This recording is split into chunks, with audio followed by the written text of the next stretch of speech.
Hi friends, job സെക്യൂറ law എമിനൻസിൻ്റെ ഒരു പുതിയ വീഡിയോയിലേക്ക് എല്ലാവർക്കും സ്വാഗതം. അപ്പോൾ നമ്മൾ കുറേ ദിവസങ്ങളായി കാത്തിരുന്ന നമ്മുടെ ഫൈനൽ റാങ്ക് ലിസ്റ്റ് വന്നു കഴിഞ്ഞു. ജൂൺ 28 എക്സാം നടന്നതാണ് അല്ലേ? അപ്പോൾ കുറേ ദിവസങ്ങളായിട്ട് നമ്മൾ ഇന്ന് വരും എന്ന് വിചാരിച്ച് പ്രൊവിഷണൽ വന്നെങ്കിലും ഇതുവരെ ഫൈനൽ വന്നിട്ടുണ്ടായിരുന്നില്ല. പ്രൊവിഷണലിന് വന്നിട്ടുണ്ടായിരുന്ന പലതും തിരുത്തി, അതേപോലെ തന്നെ വിത്തൽഡ് ചെയ്തതെല്ലാം ഒഴിവാക്കിക്കൊണ്ട് തന്നെ ഇപ്പം പുതിയ റാങ്ക് ലിസ്റ്റ് വന്നിരിക്കുകയാണ്. അപ്പോൾ ഫൈനൽ റാങ്ക് ലിസ്റ്റ് വന്നപ്പോൾ സ്വാഭാവികമായിട്ടും ഞങ്ങൾക്ക് ഒരുപാട് പേരുടെ കോളാണ് ഇപ്പം വരുന്നത്. ഇനി എന്താണ് ചെയ്യേണ്ടത്, എപ്പോഴാണ് കോളേജ് തുറക്കുക, ഞങ്ങൾ എന്തൊക്കെ എന്തൊക്കെ കൊണ്ടുപോകേണ്ടതുണ്ട്, അങ്ങനെ ഒരുപാട് സംശയങ്ങൾ ചോദിക്കുന്നുണ്ട്. എന്തൊക്കെയാണ് ഇനി ചെയ്യേണ്ട കാര്യങ്ങൾ, അങ്ങനെയുള്ള കാര്യങ്ങളാണ് ഞങ്ങൾ ഇന്നത്തെ ഈ വീഡിയോയിൽ നിങ്ങളുമായിട്ട് സംവദിക്കുന്നത്. അപ്പം നമുക്ക് നേരിട്ട് വീഡിയോയിലേക്ക് കടക്കാം. അപ്പം ഇത് പറയുന്നതോടൊപ്പം തന്നെ ഞങ്ങളുടെ ഒരു ചെറിയ സന്തോഷം കൂടെ ഞങ്ങൾ നിങ്ങളുമായിട്ട് പങ്കുവെക്കുകയാണ്. കാരണം ഈ വർഷത്തെ റിസൾട്ട്, പല എക്സാംസിൻ്റെ റിസൾട്ട് വന്നു. അപ്പം നമുക്കറിയാം, കണ്ണൂർ യൂണിവേഴ്സിറ്റിയുടെ റിസൾട്ട് വന്നപ്പം 5 ഇയർ LLBയിലും 3 ഇയർ LLBയിലും രണ്ടിലും ഫസ്റ്റ് റാങ്കും സെക്കൻഡ് റാങ്കും അടക്കം ഒരുപാട് റാങ്കുകൾ ഞങ്ങളുടെ മിടുമിടുക്കന്മാർ വാരി കോരി. അതുപോലെ തന്നെ അവർ പലരും അഡ്മിഷൻ എടുത്തു കഴിഞ്ഞു.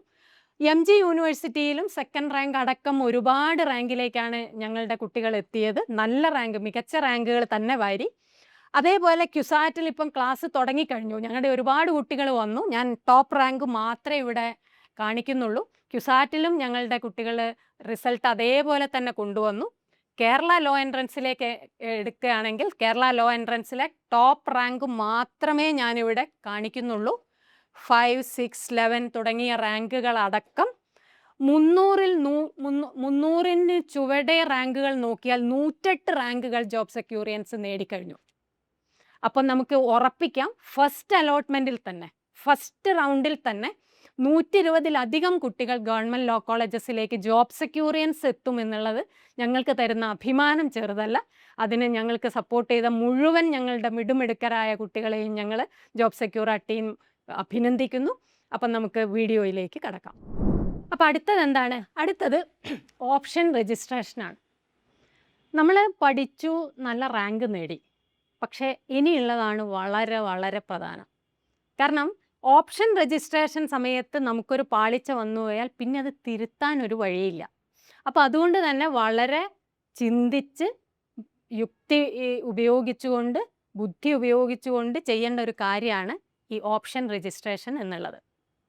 5 ഇയർ LLB സ്റ്റുഡൻസിനെ സംബന്ധിച്ചിടത്തോളം ഓപ്ഷൻ രജിസ്ട്രേഷൻ സമയത്ത് അവർക്ക് ഗവൺമെൻറ് ലോ കോളേജസിൽ തന്നെ വേറെ വേറെ കോഴ്സുകളാണ് ഓഫർ ചെയ്യുന്നത്. അപ്പം ഓരോ ഗവൺമെൻറ് ലോ കോളേജസിലും എന്തൊക്കെ കോഴ്സുകളാണ് ഓഫർ ചെയ്യുന്നതെന്നും ആ കോഴ്സുകളുടെ ഡിഫറൻസ് എന്താണെന്നും ഒക്കെ ആയി ബന്ധപ്പെട്ട വീഡിയോസ് ജോബ് സെക്യൂർഡ് തന്നെ വീഡിയോ യൂട്യൂബിൽ അവൈലബിൾ ആണ്. അതൊന്ന് കണ്ടു നോക്കുക. എന്നിട്ട് നിങ്ങൾക്ക് പറ്റിയ കോഴ്സ് ഏതാണോ വേണ്ടത് അത് ചൂസ് ചെയ്യാം. 3 ഇയർ LLB സ്റ്റുഡൻസ് ആയാലും 5 ഇയർ LLB സ്റ്റുഡൻസ് ആയാലും ഓപ്ഷൻ രജിസ്റ്റർ ചെയ്യുമ്പോൾ പ്രത്യേകം ആലോചിക്കേണ്ടത്, നിങ്ങൾ പോവും എന്ന് ഉദ്ദേശിക്കാത്ത ഒരു കോളേജും നിങ്ങൾ ഓപ്റ്റ് ചെയ്യാൻ പാടില്ല. കാരണം നിങ്ങൾ ഒരു കോളേജ് നിങ്ങൾക്ക് കിട്ടിക്കഴിഞ്ഞാൽ നിങ്ങൾ അവിടെ ജോയിൻ ചെയ്താലേ നിങ്ങൾക്ക്, ഇൻ കേസ് നിങ്ങൾ ഇപ്പം ഒരു 5th ഓപ്ഷനായിട്ട് ഒരു സ്ഥലം കൊടുത്തു എന്ന് വിചാരിക്കാം, നിങ്ങൾക്ക് അവിടെ കിട്ടി, ഫസ്റ്റ് അലോട്ട്മെൻറ്റിൽ കിട്ടി. സെക്കൻഡ് അലോട്ട്മെൻറ്റിൽ നിങ്ങൾക്ക് പാർട്ടിസിപ്പേറ്റ് ചെയ്യണമെങ്കിൽ നിങ്ങൾ ഫസ്റ്റ് കിട്ടിയ സ്ഥലത്ത് ജോയിൻ ചെയ്തിരിക്കണം. കാരണം നിങ്ങൾ ഓപ്റ്റ് ചെയ്ത ഒരു സ്ഥലമാണ് നിങ്ങൾക്ക് കിട്ടിയത്.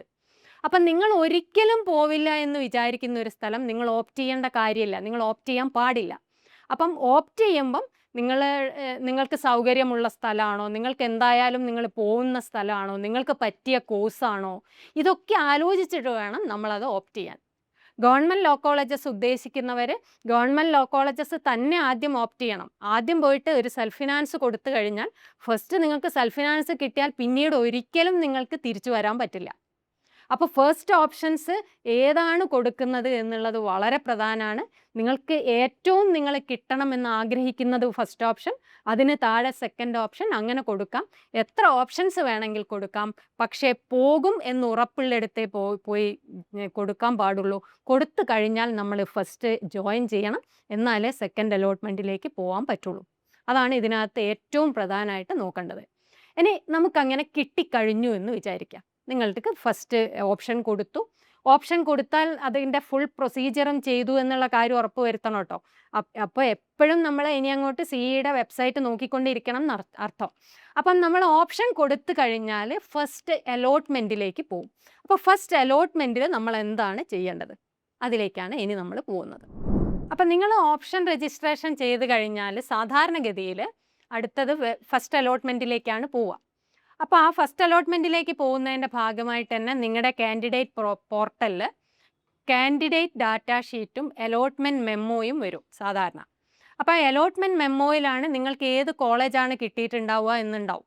ഓക്കെ, നിങ്ങൾക്ക് അലോട്ട് ചെയ്ത കോളേജാണ് കാണിക്കുക.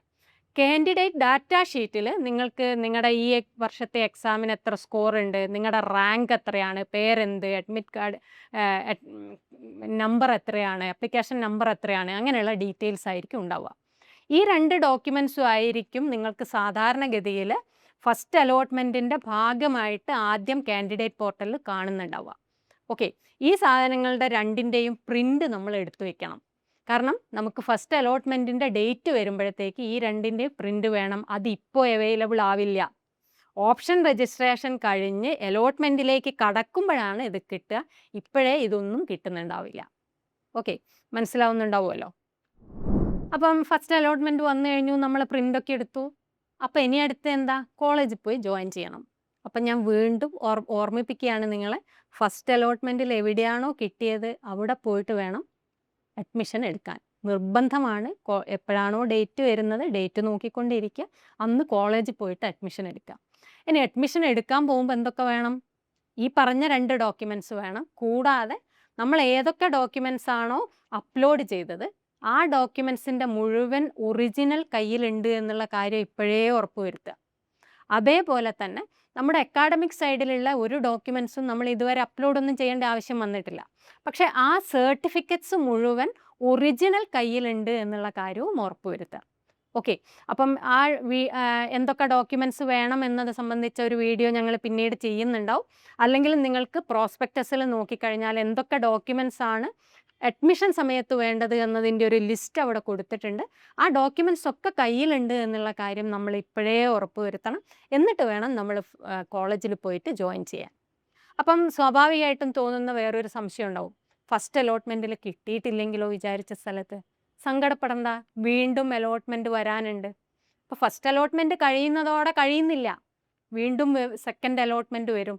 അപ്പോൾ ഫസ്റ്റ് അലോട്ട്മെൻറ്റിൽ കിട്ടാത്തവർക്ക് അല്ലെങ്കിൽ കിട്ടിയതിന് കൂടുതൽ അടുത്ത സ്റ്റേജിലേക്ക് പോകണമെങ്കിലും ഒക്കെയുള്ള ചാൻസാണ് സെക്കൻഡ് അലോട്ട്മെൻറ്റ്. അപ്പം ഫസ്റ്റ് അലോട്ട്മെൻറ്റിൽ കിട്ടുന്ന സ്ഥലത്ത് പോയി ജോയിൻ ചെയ്യുക, കിട്ടാത്തവർ സങ്കടപ്പെടേണ്ട, സെക്കൻഡ് അലോട്ട്മെൻറ്റിലേക്ക് വെയിറ്റ് ചെയ്യുക. അങ്ങനെയാണ് നമ്മൾ ചെയ്യേണ്ടത്. അപ്പോൾ ഫസ്റ്റ് അലോട്ട്മെൻറ്റ് കിട്ടിയിട്ടില്ലെങ്കിൽ സെക്കൻഡ് അലോട്ട്മെൻറ്റ് ഉണ്ട്. ഇനി സെക്കൻഡ് അലോട്ട്മെൻറ്റ് കിട്ടിയിട്ടില്ലെങ്കിൽ ചിലപ്പോൾ ചില വർഷങ്ങളിൽ തേർഡ് അലോട്ട്മെൻറ്റ് വരും. ചില കൊല്ലങ്ങളിൽ സ്പോട്ട് അഡ്മിഷൻ ആയിരിക്കും, ചില കൊല്ലങ്ങളിൽ സ്ട്രേ വേക്കൻസി ആയിരിക്കും. അപ്പോൾ ചെറിയ ചെറിയ മാറ്റങ്ങൾ ഓരോ വർഷങ്ങളിലും വരും. എങ്ങനെയായാലും ഫസ്റ്റ് അലോട്ട്മെൻറ്റിൽ കിട്ടിയില്ല എന്ന് വെച്ച് നിരാശരാവേണ്ട കാര്യമില്ല. അവസാനം വരെ കാത്തിരിക്കണം, അവസാനം വരെ ശ്രദ്ധിച്ചുകൊണ്ടിരിക്കണം എന്നുള്ളതാണ് ഇതിനകത്ത് ഏറ്റവും പ്രധാനപ്പെട്ടത്. അപ്പോൾ ഓരോ അലോട്ട്മെൻറ്റ് വരുമ്പോഴും ജോബ് സെക്യൂർ അപ്പപ്പം കുട്ടികളെ അറിയിക്കുന്നുണ്ടാവും. അത് ശ്രദ്ധിച്ചുകൊണ്ടിരിക്കുക, അതിനെ പിന്തുടർന്നുകൊണ്ടിരിക്കുക. അതാണ് നമ്മളിപ്പം ചെയ്യേണ്ടത്. അപ്പോൾ ക്ലേ എക്സാം കഴിഞ്ഞ് റാങ്ക് കുറച്ച് പിന്നിലാണ്, അങ്ങനെയുള്ളവർ ഒന്നുകൊണ്ട് നിരാശരാവേണ്ട കാര്യമൊന്നുമില്ല. ഇത് നമ്മുടെ ജീവിതത്തിൻ്റെ അവസാനമൊന്നുമല്ല. നമ്മുടെ മുമ്പിൽ ഇനിയും ഒരുപാട് സാധ്യതകൾ മുന്നിൽ കിടക്കുകയാണ്.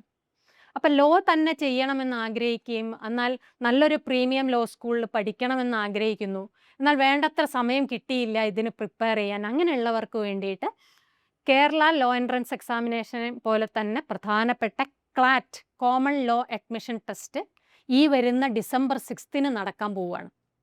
അതിൻ്റെ നോട്ടിഫിക്കേഷൻ വന്നു കഴിഞ്ഞു. ഓഗസ്റ്റ് 3 മുതലാണ് നമ്മൾ അപ്ലൈ ചെയ്ത് തുടങ്ങേണ്ടത്. അപ്പം നാഷണൽ ലോ സ്കൂൾസിൽ ഒന്ന് കേരളത്തിലുണ്ട് എന്നുള്ളതും വളരെ നമുക്ക് വലിയൊരു ഉപകാരമാണത്. കൊച്ചിയിൽ തന്നെ ന്യൂആൽസ് ഉണ്ട്. അപ്പം ക്ലാറ്റ് നോക്കുന്ന കുട്ടികളുണ്ട് എന്ന് വെച്ചാൽ ക്ലാറ്റിന് വേണ്ടിയിട്ടുള്ളൊരു ക്രാഷ് കോഴ്സ് ഞങ്ങൾ ഉടനെ തന്നെ സ്റ്റാർട്ട് ചെയ്യുകയാണ്. അപ്പം അതിൻ്റെ ഡീറ്റെയിൽസ് അറിയണമെങ്കിൽ നിങ്ങൾ ഈ കാണുന്ന സ്ക്രീനിൽ കാണുന്ന നമ്പറിൽ കോൺടാക്റ്റ് ചെയ്യുക. അപ്പം നിങ്ങൾക്ക് അതിൻ്റെ ഡീറ്റെയിൽസ് അറിയാൻ പറ്റും. ഇനി ക്ലാറ്റ് ഒരു ടഫായിട്ടുള്ളൊരു എക്സാമാണ്, അതൊരു സത്യമാണ്. ക്ലാറ്റ് പറ്റുന്നില്ല, ഞാൻ വേറെ പരീക്ഷകൾക്കാണ് നോക്കുന്നത്, സെൻട്രൽ യൂണിവേഴ്സിറ്റിയിൽ പഠിക്കാൻ ആഗ്രഹിക്കുന്നു, അല്ലെങ്കിൽ ക്ലീ പഠിക്കാൻ ആഗ്രഹിക്കുന്നു, ഗവൺമെൻറ് ലോ കോളേജിൽ പോകാനാണ് ആഗ്രഹിക്കുന്നത്, അങ്ങനെയുള്ളവർ ഒന്നുകൊണ്ട് സങ്കടപ്പെടണ്ട. നമുക്കൊരു ലോങ് ടൈം പ്രിപ്പറേഷൻ ബാച്ച് ഉണ്ട്. ജോബ് സെക്യൂരിറ്റിയുടെ കഴിഞ്ഞ വർഷത്തെ ലോങ് ടൈം പ്രിപ്പറേഷനിൽ പോയവർ തന്നെയാണ് മികച്ച നേട്ടത്തിലേക്ക് എത്തിയവരിൽ കുറേ പേര്. അപ്പോൾ അതുകൊണ്ട് തന്നെ ഞങ്ങളുടെ 1 ഇയറിൽ നീണ്ടു നിൽക്കുന്ന ലോങ് ടൈം പ്രിപ്പറേഷൻ ബാച്ച് ഇതാ ജസ്റ്റ് സ്റ്റാർട്ട് ചെയ്ത് കഴിഞ്ഞു. അപ്പം എത്രയും പെട്ടെന്ന് തന്നെ അഡ്മിഷൻ എടുക്കുക. ഡെയിലി ക്ലാസ്സസിലൂടെയാണ് പോകുന്നത്. ക്ലാസ്സസിനോടൊപ്പം തന്നെ ഞങ്ങളുടെ സ്റ്റഡി മെറ്റീരിയൽസും ഗൈഡും ആപ്പ് ഫെസിലിറ്റിയും എല്ലാം ഇൻക്ലൂഡഡ് ആയിരിക്കും. ഓൺലൈനും ഓഫ്ലൈനും ഉണ്ട്. ഓഫ്ലൈൻ കോഴിക്കോടും ഉണ്ട്, കൊച്ചിയിലും ഉണ്ട്. അപ്പം അതേപോലെ തന്നെ +2 പഠിക്കുന്ന കുട്ടികളുണ്ടെന്ന് വെച്ചാൽ +2 പഠിക്കുന്ന കുട്ടികൾക്ക് വേണ്ടിയിട്ടുള്ള ബാച്ചസും ഞങ്ങൾ സ്റ്റാർട്ട് ചെയ്തു.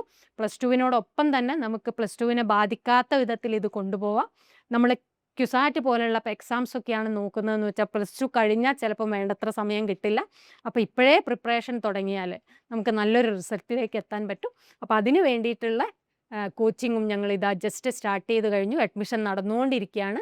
അപ്പം അതിനും നിങ്ങൾ ഈ കാണുന്ന കോൺടാക്റ്റ് നമ്പറിൽ എത്രയും പെട്ടെന്ന് തന്നെ ഞങ്ങളുമായിട്ട് ബന്ധപ്പെടുക. അപ്പം റാങ്ക് ലിസ്റ്റ് വന്നു കഴിഞ്ഞു. സന്തോഷത്തിലായിരിക്കും. മികച്ച നേട്ടം കിട്ടിയ എല്ലാവരെയും ജോബ് സെക്യൂർ ടീം അനുമോദിക്കുന്നു. അതോടൊപ്പം തന്നെ ഇനി അങ്ങോട്ടും ഇതിൻ്റെ ഓരോ കാര്യങ്ങൾ അറിയാനും ഞങ്ങളുടെ യൂട്യൂബ് ഇതേപോലെ തന്നെ നിങ്ങൾ പിന്തുടർന്നുകൊണ്ടേയിരിക്കുക. പുതിയ ഇൻഫർമേഷൻസുമായിട്ട് ഞങ്ങളെ വീണ്ടും കാണാം. Take care. Bye bye.